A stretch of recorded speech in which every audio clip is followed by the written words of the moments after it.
কোনো এজেন্সি যদি কারো কাছে সহজ সরল এই মানুষগুলো প্রবাসীদের কাছে অতিরিক্ত চার্জ হয়, কারো কাছে যদি মনে হয় যে এটা অনেক বেশি হচ্ছে, সেই ক্ষেত্রে কি ইউএস বাংলার সঙ্গে যোগাযোগ করতে পারবে?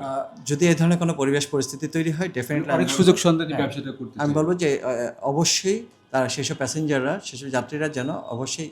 হ্যালো ভিউয়ার্স, কেমন আছেন সবাই? আমি জুলহাস কবির আবারও হাজির হয়েছি নতুন আরেকটি ভিডিও নিয়ে। আপনারা জানেন সম্প্রতি মধ্যপ্রাচ্যের যে বর্তমান অবস্থা, এর প্রেক্ষাপটে বিভিন্ন এয়ারলাইন্স বাংলাদেশ থেকে যারা অপারেট করতো তাদের ফ্লাইটগুলো কিন্তু বন্ধ রয়েছে। আবার কিছু কিছু গন্তব্যে, বিশেষ করে সৌদি আরব, ওমান, এ ধরনের কিছু গন্তব্যে ফ্লাইট চলছে।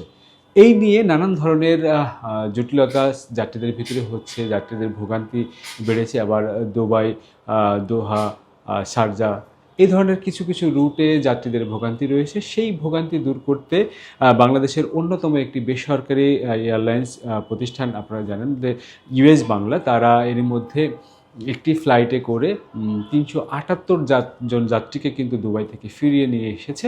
এবং আটকে পড়া যে সকল যাত্রী আছে তাদের জন্য আরও একটি ফ্লাইট কিন্তু তারা করবে, এবং পরবর্তীতে আরও বিশেষ কিছু ফ্লাইটের জন্য আবেদনও করেছে। আমরা ইউএস বাংলার অফিসে আজকে এসেছি, এবং ইউএস বাংলার মহাব্যবস্থাপক পাবলিক রিলেশন এবং আপনারা জানেন দেশের অন্যতম একটি অনলাইন পত্রিকা পোর্টাল ঢাকা পোস্টের সম্মানিত সম্পাদক এবং এভিয়েশন বিশেষজ্ঞ হিসাবে আপনারা যারা টিভিতে যাকে নিয়মিত দেখে থাকেন, সে কামরুল ভাইয়ের সঙ্গে আমরা আজকে কথা বলবো। কামরুল ভাই, কেমন আছেন?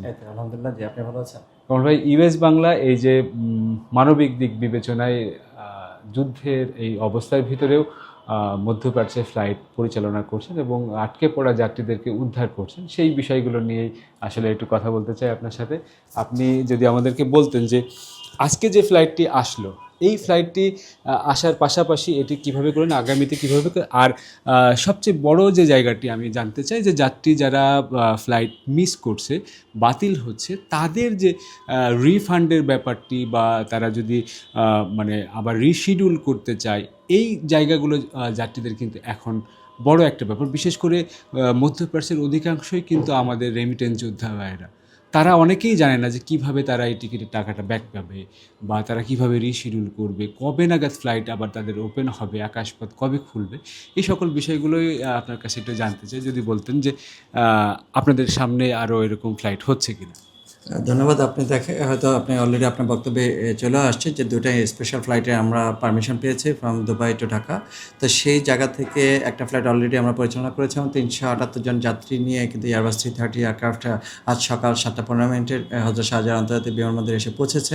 আজকেও আবার সেম ফ্লাইট আরেকটা ফ্লাইট আমরা পরিচালনা করবো, যে এটার আমরা আশা করছি যে নিয়ারলি 400 প্যাসেঞ্জার কিন্তু দুবাই থেকে ঢাকা আসা একটা পসিবিলিটি আছে। এটা বেসিক্যালি যারা ভিসা সংক্রান্ত জটিলতার মধ্যে আছে, অনেকের এই যুদ্ধ অবস্থার মধ্যে তারা ভিসাটা শেষ হয়ে গেছে কিংবা শেষ হওয়ার পথে আছে, সেই সব প্যাসেঞ্জারকে প্রায়োরিটি দিয়ে আদার্স যাদের আসলে নেসেসারি এই মুহূর্তে আসতেই হবে, তাদেরকে আসলে প্রায়োরিটি দিয়ে আমরা আসলে তাদেরকে ট্রাভেল করার একটা ব্যবস্থা করছি। এবং ইন ফিউচার আমাদের যে ব্যাকলগ প্যাসেঞ্জার আছে, গত কয়েকদিনে যে প্যাসেঞ্জারগুলো আসতে পারেনি কিংবা ঈদ করতে যারা আসতে চাচ্ছে, সেই সব প্যাসেঞ্জারগুলোকে আসলে ফিরিয়ে আনার জন্য আমরা বেশ কিছু ফ্লাইটের অতিরিক্ত ফ্লাইট পরিচালনা করার জন্য, বিশেষ ফ্লাইট পরিচালনা করার জন্য আমরা আসলে অনুমতি চেয়েছি। এখন আমরা অপেক্ষা আছে দুবাই ইন্টারন্যাশনাল এয়ারপোর্ট অথরিটি যারা আছেন তাদের আসলে পক্ষ থেকে যদি আমাদের পজিটিভ রেসপন্স আসে, তো খুব সহজে আমরা তো সেটা ফ্লাইট শিডিউল আমরা ডিক্লেয়ার করে দিব। সবচেয়ে বড় জিনিস হচ্ছে যে এখানে অনেকে যারা হয়তো চিন্তা করছেন যে যারা টিকিট করেছে তারা কীভাবে আসলে আসতে পারছে না, যেহেতু রিশিডিউল করবে কীভাবে, কিংবা রিফান্ডের ব্যাপারগুলো আছে। আমি বলবো যে যারা ট্রাভেল এজেন্সির মাধ্যমে টিকিট করেছে তারা অবশ্যই তাদের নিজস্ব ট্রাভেল এজেন্সির মাধ্যমে যোগাযোগ করে যেন এয়ারলাইন্স থেকে রিফান্ডের একটা ব্যবস্থা করে। এবং সাথে সাথে আমি বলবো যে যারা রিফান্ডের ব্যবস্থা করে, এবং এই যে যারা নতুন করে আসলে রিশিডিউল করতে চাচ্ছে, সেই রিশিডিউলের মধ্যে আপনাকে অপেক্ষা করতে হবে একটা আনসার্টেনিটির অবস্থা থেকে। যদি আমরা একটা সার্টেন কোনো একটা মেসেজ পেয়ে যাই ফ্রম গালফ এরিয়া, তাহলে আমরা বলবো যে খুব সহজে হয়তো আমরা নতুন ফ্লাইটগুলো শিডিউল দিয়ে দেবো, এবং প্রয়োজনে আমরা অতিরিক্ত ফ্লাইট পরিচালনার মাধ্যমে আমরা যাত্রীদেরকে যে বর্তমান যে অচল অবস্থা, আমি বলবো যে অনিশ্চিত অবস্থা, এটা থেকে আমরা আসলে নিশ্চয়তা দিয়ে ভবিষ্যতে আমাদেরকে যাত্রীদের একটা আস্থার জায়গাটা তৈরি করতে চাই। সেই ক্ষেত্রে যাত্রীরা কোথায় যোগাযোগ করবে? ইউএস বাংলার অফিসের সঙ্গে যোগাযোগ করবে নাকি যে ট্রাভেল এজেন্সি থেকে কিনছে? মানে একেবারে সাধারণ যাত্রী তাদের উদ্দেশ্যে মূলত আপনি বলবেন। যারা একেবারেই জানেই না মানে এই বিষয়গুলো যাদের কাছে খুবই কঠিন। আপনারা জানেন মধ্যপ্রাচ্যের অধিকাংশ প্যাসেঞ্জারের কিন্তু মানে এই বিষয়টা ঠিক আছে। আপনার সবচেয়ে বড় জিনিস হচ্ছে যেহেতু ইউএস বাংলা এয়ারলাইন্সের টিকিট, অ্যাটলিস্ট ইউএস বাংলা এয়ারলাইন্সের অফিসগুলোতে যদি যাত্রীরা যোগাযোগ করে, তারা একটা প্রপার একটা মানে অথেন্টিক একটা গাইডলাইন আসলে দিয়ে দিবে, স্পেসিফিক কোথায় যেতে হবে কিংবা কী করতে হবে। আমি বলছি যে এটা বিভিন্ন জনের সাহায্য নেওয়ার দরকার নেই। হচ্ছে যে টিকিটে নিয়ে আইদার যে ট্রাভেল এজেন্সিতে গেছে অথবা ইউএস বাংলা এয়ারলাইন্সের নিজস্ব সেলস কাউন্টারে যদি যোগাযোগ করে, আমি বলছি একটা প্রপার গাইডেন্স হয়তো পেয়ে যাবে। এবং সেখানে আমি বলবো যে কোনো ধরনের মানে রিফান্ড সংক্রান্ত যে জটিলতাগুলো আছে, ক্যান্সেলেশন সংক্রান্ত যে জটিলতা আছে, এই ধরনের জটিলতা থেকে আসলে জটিলতার কোনো সুযোগ থাকবে না। একদম অরিজিনাল যে মেসেজটা, সেই মেসেজটাই পাওয়ার সম্ভাবনা আছে। আপনাদের কি কোনো হটলাইন বা এ ধরনের কোনো মোবাইল নাম্বার যোগাযোগ করার সুযোগ আছে? আমাদের হটলাইন নাম্বার আছে যেটা 24 আওয়ার্স 13605 আমার যদি বলতেন। 13605 or 0177777800 থেকে 6 পর্যন্ত যে কোনো নাম্বারে যোগাযোগ করেও আপনার প্রি ইনফরমেশনগুলো আপনি পেয়ে যেতে পারেন। আর যদি ক্যান্সেলেশনের ব্যাপারগুলো হয়, ডেফিনেটলি আপনাকে কোনো একটা সেলস কাউন্টারে যেয়ে কিংবা ট্রাভেল এজেন্সিতে যেয়ে আপনাকে যোগাযোগটা করতে হবে। দর্শক শুনলেন, যারা দেখছেন, যারা এই রিশিডিউল করতে চাচ্ছেন তাদের জন্য এই নাম্বারটি আসে এবং আপনারা কামরুল ভাই যেটি বলছিল যে আপনার নিকটস্থ যে সেলস সেন্টার আছে ইউএস বাংলার অফিস, সেখানে যেয়ে করতে পারেন। এটি একটা বড় সমস্যা কিন্তু অনেকেরই হচ্ছে, অনেকেই বুঝছেন না যে কিভাবে করবেন। আর একটা বিষয়, বিমান বাংলাদেশ এয়ারলাইন্স এর মধ্যে তারা কিন্তু বলছে অতিরিক্ত চার্জ ছাড়াই এটি করা যাবে। ইউএস বাংলা কি সে ধরনের সুযোগ দিচ্ছে কিনা যে রিফান্ডের ক্ষেত্রে? এরকম একটা মানে এটাও একটা ধরনের একটা খারাপ অবস্থার মধ্য দিয়েই কি হচ্ছে? আসলে প্যাসেঞ্জার যেমন খারাপ অবস্থা আছে, এয়ারলাইন্সে কিন্তু ঠিক তদ্রুপ খারাপ অবস্থার মধ্যে আছে। কারণ একটা বড় ব্যাপার হচ্ছে যে মিডল ইস্টের যে টিকিটগুলো হয়, বেসিক্যালি এগুলো ট্রাভেল এজেন্সির মাধ্যমে আসলে টিকিটগুলো হয়। তা ট্রাভেল এজেন্সির মাধ্যমে আসলে এখানে যেহেতু একটা কমিশন কিংবা এখানে ক্যান্সেলেশন একটা চার্জের ব্যাপার থাকে, ডেফিনেটলি এয়ারলাইন্স তার ক্যান্সেলেশন পলিসি যেটা আছে সেটাকে মেনটেন করি আসলে সে রিফান্ডটা করবে।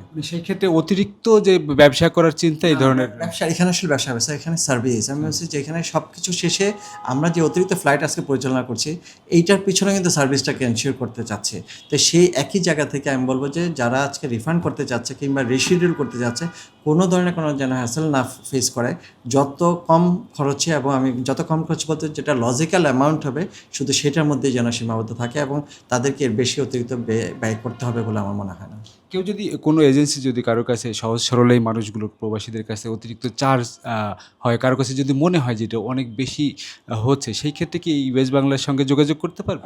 যদি এই ধরনের কোনো পরিবেশ পরিস্থিতি তৈরি হয়, ডেফিনেটলি অনেক সুযোগ সন্ধানী ব্যবসাটা করতে আমি বলবো যে অবশ্যই তারা সেসব প্যাসেঞ্জাররা, সেসব যাত্রীরা যেন অবশ্যই ইউএস বাংলা এয়ারলাইন্সের সেলস কাউন্টারগুলোতে যোগাযোগ করে এবং করে তাদের যে কমপ্লেইন আছে, অভিযোগ অনুযোগ আছে, সেটা যেন এয়ারলাইন্সের সাথে শেয়ার করে। ডেফিনেটলি সেটা সময় মতো এবং যৌক্তিকভাবে সেটাকে সমাধান করা হবে।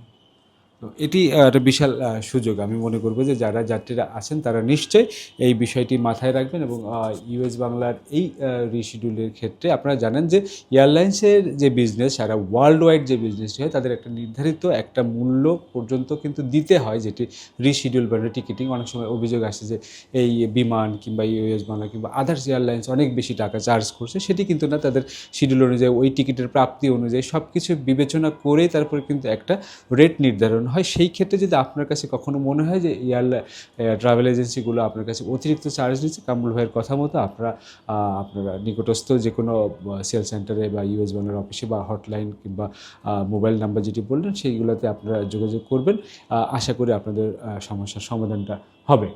আমরা আশা রাখি যে এই সংকটকালীন সময়ে ইউএস বাংলা মানবিক বিবেচনায় আরও কিছু ফ্লাইট পরিচালনা করবে, সে প্রত্যাশা রেখে শেষ করছে আজকের এই ভিডিও।